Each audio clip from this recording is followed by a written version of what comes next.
Hi, it's time for another verb of the day. Today's verb is bewilder, and this verb was suggested by the viewer Christoph.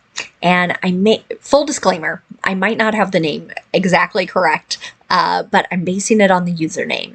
I am so grateful for this suggestion, and I really hope I haven't done too badly of a job with your name. So thanks so much for the suggestion. Now let's take a look at our verb bewilder.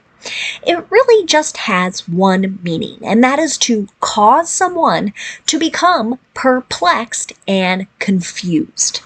So this state of perplexion or confusion could come from a variety of sources. Maybe something is just very complex, difficult to understand. Maybe something is so surprising we can't really wrap our head around it, and that's leading to it. There may be some other situations or circumstances that would lead to this. Now, we'll look at some of those examples a little bit later, but for now, you should know that bewilder is a regular verb. If you want to make the progressive form of this verb, all you need to do is add ing, and that forms bewildering. The past tense and the participle form of our verb can be made by adding ed. The base verb, bewilder, ends in a voiced R sound. This means that the ed ending is just going to make a d or d sound. I'm not going to add an extra syllable when I say it. So the past tense and the participle form of the verb should sound like this. Bewildered, bewildered. Okay. Now, I don't have any phrasal verbs for us to study, so we will focus now on making some example sentences in a couple different verb tenses. Today we're going to review the present perfect and the simple future with a focus on be going to. Let's start with the present perfect. We can use this verb tense to describe actions in a couple of different ways. One way to use it is to describe an action that is completed, but that occurred at an unknown point in the past. So it may have happened yesterday, may have happened 10 years ago, but that might just not be the focus of that particular action. So we can use it in that way. Another way to use the present perfect is to talk about an action that started in the past and continues into the present. You'll notice present perfect has two P's in its name, and that can help you remember that you need two parts to make your verb. The first part of our verb will be the present form of have, and have has two forms in the present tense, so this means we need to pay attention to our subject. In the affirmative, if our subject is I, you, we, or they, we'll use have, and then we're going to use that participle form of the verb. But if our subject is he, she, or it, we'll use has, and then the participle form of the verb. Here's an example sentence. The president's focus on trade deficits when establishing tariffs has bewildered economists. So, tariffs have been a really big source of conversation in the United States for many months now. And as some of them have been announced and or updated, the reasoning that it has been provided in some cases has led to some confusion and perplexion from people who study economics and the such. That is what that sentence is discussing. And something that's come up recently in my classes sometimes is that matching our subject can sometimes be a bit challenging. So here, the president's focus, and that's why focus is really our subject, on trade deficits is a prepositional phrase, and that's why you see has being used. Focus is singular, it's like saying it, that's why you see has. Now let's talk about making negative present perfect sentences. To do this, Again, we pay attention to our subject. We will use either have not and then the participle form of the verb, or has not and then the participle form of the verb. Again, we're paying attention to that subject. Let's look at another sentence. It says, this painting hasn't bewildered art lovers for centuries because it was painted 50 years ago. So I saw this sentence in the comments section to a particular article recently, and the article or the introduction to it had sort of suggested it was going to talk about various pieces of art that have sort of confused art lovers, sometimes in some cases art historians, maybe art professors. But this person was noting, like, this doesn't make any sense because this is a relatively recent painting. So that action did not start way in the past. It just started 50 years ago in the past. Now, let's take a look at making a yes or no question in the present perfect. An example of this might be, have their comments bewildered fans? So what you can see happening here is that we are starting with have or has, whatever form matches our subject. That subject is not next. Here, comments is plural. That's why you see have being used. After the subject comes our participle form of the verb. Now, let's go on and look at simple future sentences. There are a few different ways to communicate about future actions. Today, we're going to focus on making sentences with be going to. It's most commonly used as people discuss their plans, but it can be used with making predictions or making promises. With this verb tense, we're going to be using a present form of be. And we have 3 forms of be in the present tense.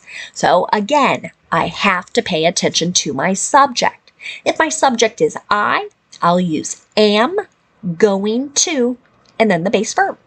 If my subject is you, we, or they, I'll use are, A-R-E, going to, and then the base verb. Finally, if my subject is he, she, or it, I'll use is, going to, and then the base verb. Let's look at some examples. So in the affirmative here, have the results are going to bewilder you. Now, this seems like more of a promise about a particular product. I saw wording very similar to this, related to many sort of cosmetic types of things. So could be makeups, could be certain creams. I think sometimes certain vitamins or other things of that nature are used to kind of promise these amazing results. Now, if you want to make a negative sentence in the simple future, again, pay attention to that subject.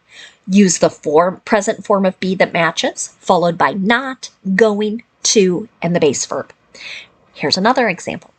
This book isn't going to bewilder readers with excessive details or complicated directions.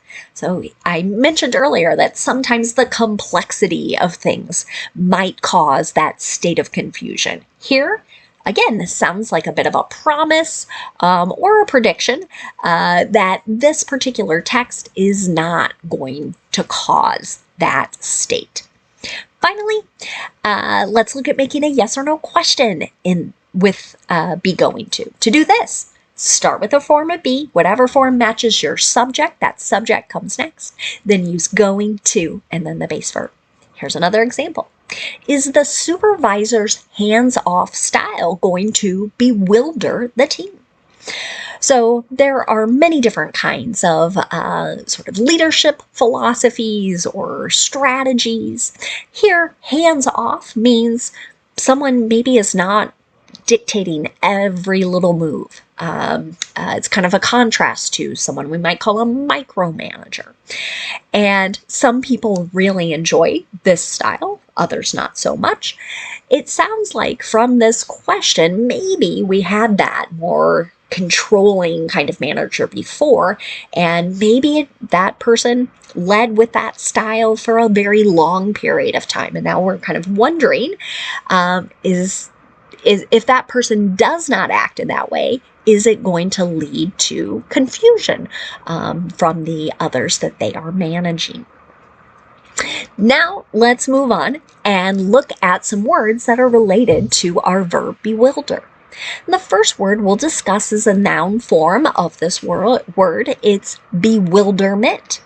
This is describing that feeling or state of being perplexed or being confused. Okay, so that's one definition of it, and an example of it in a sentence might be, the mystery of their deaths brought bewilderment to the small community. So this sort of sad sentence might be describing the, like, I can't believe something awful happened to these individuals. Why did it happen? What caused it?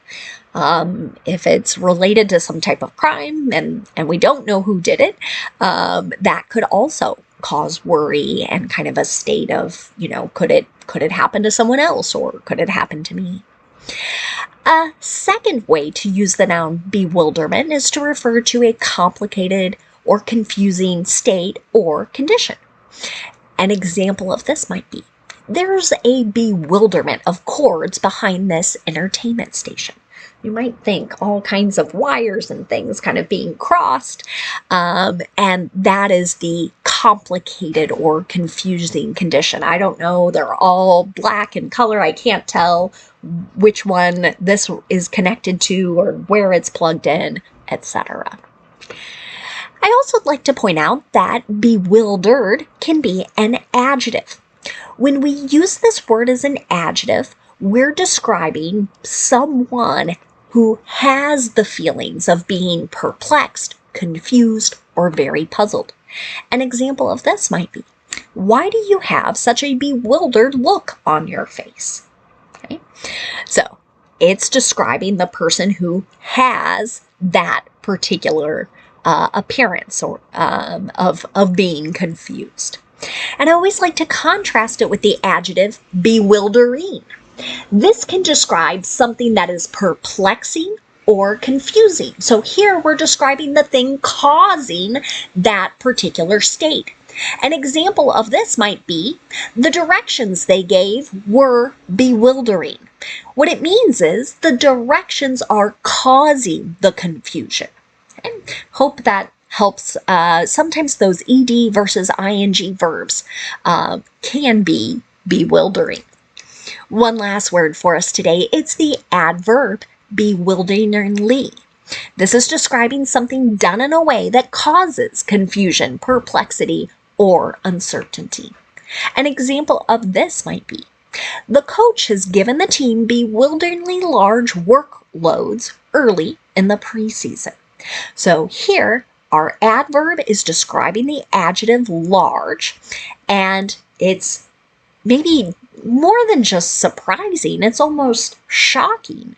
Maybe the practices are extremely long, really complex workouts, no days off. Something like that is causing many people to kind of go, why is he doing that? Maybe the team's not in shape. They're not conditioned yet for that kind of intense workouts. Thanks again to Christoph for suggesting today's verb. I thank you all for watching, and I hope you have a great day.